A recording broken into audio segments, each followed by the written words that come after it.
People who have been on dead people's computers. Did you find anything you wish you hadn't? I received a computer for Christmas that was previously owned by some old guy. My parents bought it at an estate sale, so it was pretty cheap. Anyways, I start looking through the documents and there was a folder named Jessica's Farm. My young mind was not prepared to see hundreds, and I mean hundreds, of pictures of this guy's wife posing nude on horses. The image of an old, wrinkly lady riding horses is forever burned into my brain. I actually really like this story. They were married for who knows how long, and she was still his fantasy, his own personal Lady Godiva. Any of us can only hope for this kind of commitment in a marriage. When my grandfather passed away, I was asked to go through his computer and save anything valuable. There were heaps of letters and photos dedicated to all his children and grandchildren. I even found a speech he would say at my 21st. I'm only 18. You should print it out and frame it when you graduate. Keep it as motivation and a reminder how your grandpa believed in you. Turns out my brother was writing a novel and a ton of poetry. I always wonder if we should do something with it. I'm not sure how completed it all is, but my cousin who went through it said it was quite a bit of material. Confederacy of Dunces wouldn't have gotten published if the author's mother hadn't gone around to every publisher after he died. Go for it, man. My best friend's machine. The usually cluttered desktop given way to a single, untitled text document. It was his suicide note. I'm so sorry for you. I found my father's suicide letter that he didn't go through with. We were mostly estranged, but I kept visiting my very young half-brother and half-sister. In it, he was dismissive of me and I still can't find my way to forgive it.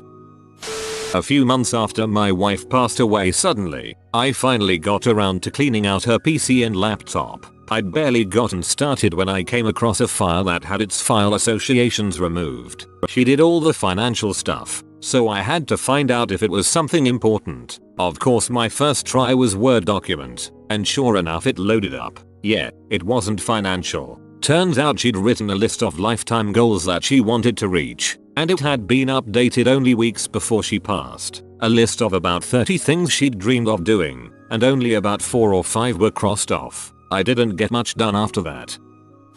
My mother went on my older sister's computer after she died from cancer and found a letter meant for my sister's 2 children which said how horrible my mother was. My sister was pretty angry at life in the final months and seemed to blame my mom for everything. Needless to say, my mom was devastated. I'm suffering from stage IV colorectal cancer. I'm 31 and my mom is my caregiver. Sometimes you just get freaking pee and you go for the nearest target. It doesn't mean you don't love the person. It's also not right, but it happens. If her situation was anything like mine, she still loved your mom with every ounce of her being. I wasn't on the computer but my PlayStation. A friend of mine who passed from a brain tumor is still on my friends list. Around the time Sony was hacked by Anonymous, his account came online. It really freaked me out. My mum's Mini is still on my Wii, and now on the Wii U and my 3DS. Whenever I come jogging past on Wii Fit, she cheers for me. It makes me happy every time. My family found a 3-ring binder my grandmother kept. It was full of lusty love letters. We asked one of her best friends about it, and she replied with, "Oh yeah, I was supposed to burn that." Apparently, my grandma and this guy had a relationship where they never actually got together, but had lots of phone sex. None of that is quite so bad, I guess, unless you start imagining that it was your grandma. She described many details of their talks in her letters and referred to it all as a year of passion. Grandma's friend kinda dropped the ball on that one. Finding my grandfather's suicide note was pretty heart-wrenching. I ended up getting his computer when he passed. Spent some time going through all the funny chain mail pictures he had kept, and it turns out he had saved it to the same folder.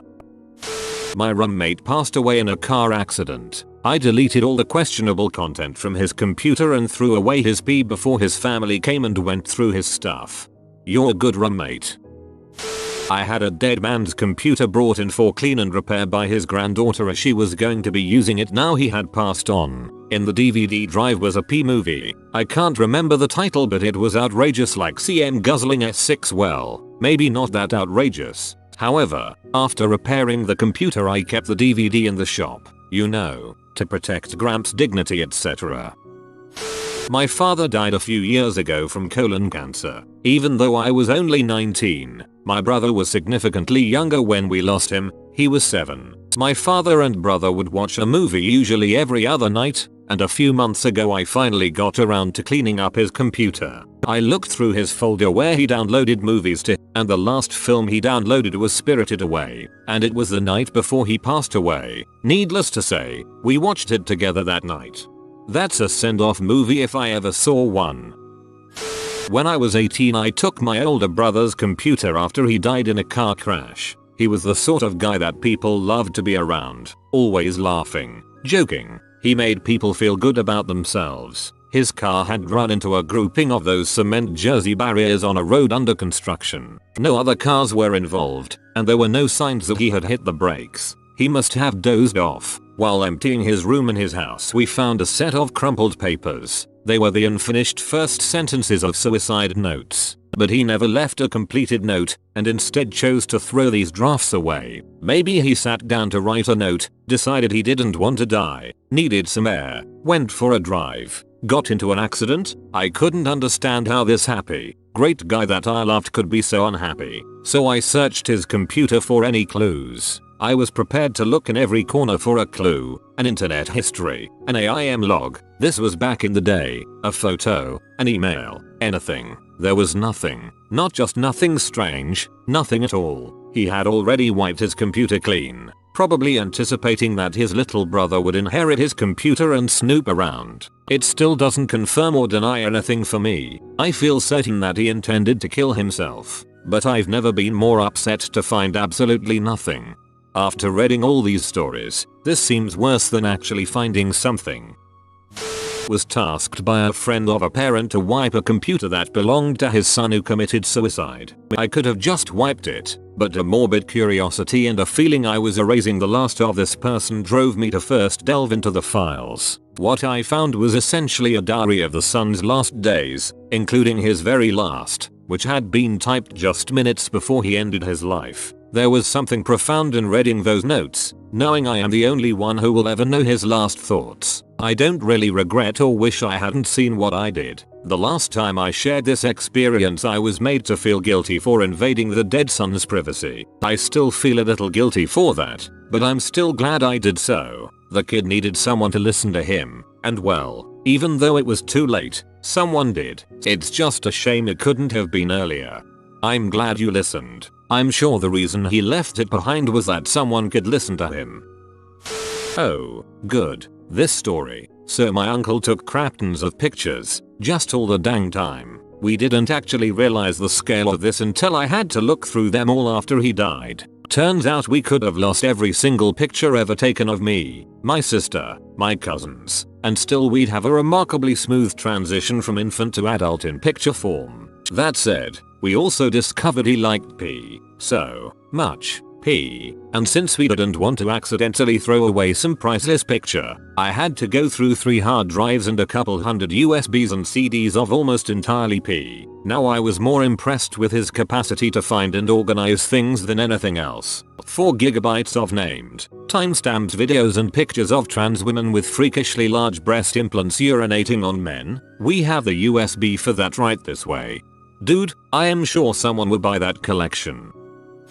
My boss passed away in his sleep just over a year ago. He was young, and it was unexpected. I helped his boss get into his computer at work, and also his laptop from home to retrieve insurance, banking, investment, etc. information for my boss's family. It was very eerie, in that I found my boss had a lot of the same tastes in music, TV shows, movies, etc. that I had, visited the same websites, etc. I felt like he and I could have become much better friends if there had been more time. I ended up getting almost everything for them. There were a couple of Excel files with financials that were password protected. I ran some brute force programs against them for a few weeks, but eventually my boss had me shut it down, and then it was over. And so now I sit at his desk, on his computer, using his mouse and his keyboard, and do his job. I like to think he's out there, somewhere, watching over me, and that he'd be happy with what I've done in the last year. I hope so, at any rate.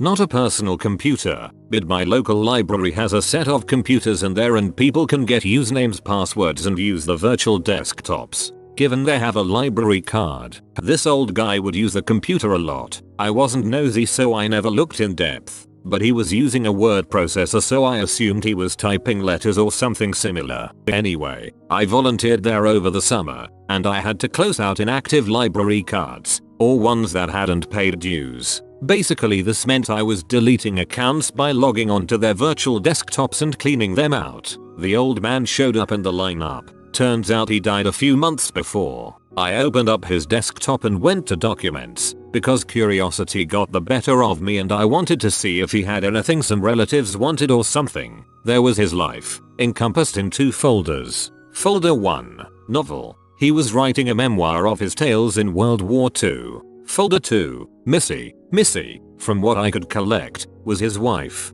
In it were dozens, if not over 100 documents of love poems and letters to her. I backed them up on a USB and intended to return them to his wife. I'm sure she would want love letters. As it were, the wife was dead and he was buried next to her in the cemetery. I was sad, because these were letters to his long dead wife. She had died in 2004. I gave the files to his son, who read them out loud at the old man's annual memorial mass as a eulogy and testimony to the love of his wife. My girlfriend and I used to play Pokemon a lot. I still do actually, but she passed away in a car accident a year ago. One day I opened one of her games up cause I was feeling down, and I noticed her main player was named after me, and all her Pokemon were nicknamed after pet names we gave to each other. The thing is, I did the exact same thing in my game, but we never told each other. After my dad died we found a bunch of pictures of a kid who looked a lot like my younger brother. After some digging around we found out my dad had an affair with some married lady about 12 years prior. She got pregnant and the boy is being raised by her husband as their son. My understanding of the situation is that the boy has no idea about my dad. My brothers and I discussed whether or not we were going to tell him and we decided it was best to let the kid be raised by his parents without him knowing. My boyfriend passed away in December. I put his PlayStation on and play with the little FIFA character we made look like him. I know he would be laughing at how bad I was trying to score. I also saw his old phone. There was a message from a girl basically asking to go on a date but he had texted her back saying he was actually in a new relationship. Me. And it made me feel quite good. I trusted him completely anyway. I miss him every second. I'm so sorry for your loss. I hope you're doing okay. I'm glad you were able to find a little reminder after his passing that he loved you. My best friend died in a car accident almost 5 months ago. I nearly had a heart attack when, over a month after it happened, my Facebook newsfeed notified me that she had changed her profile picture. Turns out, her husband had changed it to his favorite picture of her. Feels were felt. A while back, my cousin committed suicide while his family was out of town. We had been pretty close growing up, so I flew across the country to spend a couple weeks helping his widow with their 2 kids, 4 and 1.5 years old. Found a bunch of audio files on his computer of him playing with his son, teaching him songs, ABCs, laughing and whatnot. I uploaded them to my Angelfire account to keep that small part of him in my life. It kind of wrecked me for a while and I couldn't listen to them again, just squirreled them away. A couple years later I went to retrieve them only to find Angelfire basically defunct and the account gone. On that same trip, I had found out some things about his widow and their relationship that led to my cousin's suicide, and have not spoken to her since, so getting them from her is out of the question. It's been over 10 years and the sound of his voice on those files, so happy and joyful, still haunts me. I wish I still had them. All I have of him is sad memories. No, but I got an old computer from church once. They upgraded and donated it to us. It was filled with horse pee. I don't go to that church anymore. Here is the church. Here is the stables. Open the doors. Horse pee. After my father died, my mom found explicit emails to other men on his computer. She had her suspicions before and took it in stride, realizing that despite being bisexual, they still had a good love life. That didn't change how he felt about her and her family. Admirable woman, my mother.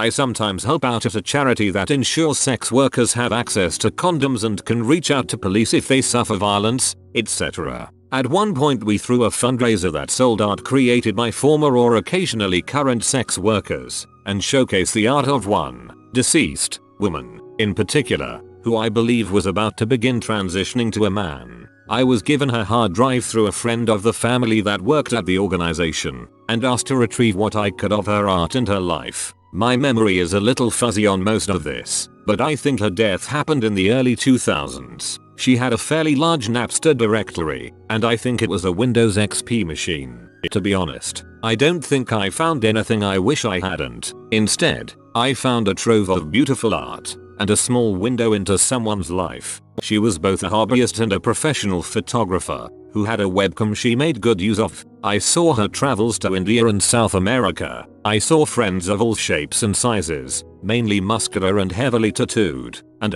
action shots of her and her girlfriend. She had an active social life, and in most ways, she was just like the rest of us. I feel odd typing it, but I would have felt very voyeuristic if she was still alive. As it were, I didn't worry about it much, and instead thought of it was a very serious responsibility, I guess. Ultimately, I found a reminder that even people who do work that's derided or considered dehumanizing by some still led normal and wonderful lives just like the rest of us, with the same struggles and joys and trials and tribulations. I'm glad I got to experience it.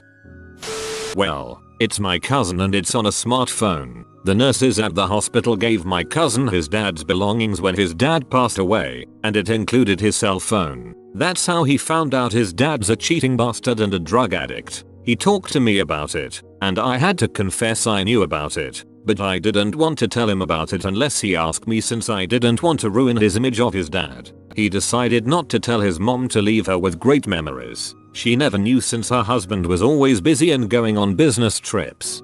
My mom's last husband died Christmas Eve when we crossed lanes on the highway and went headfirst into a snowplow. She found out he was doing drugs when the autopsy found it and his life insurance didn't pay out. He was kind of a dong like that.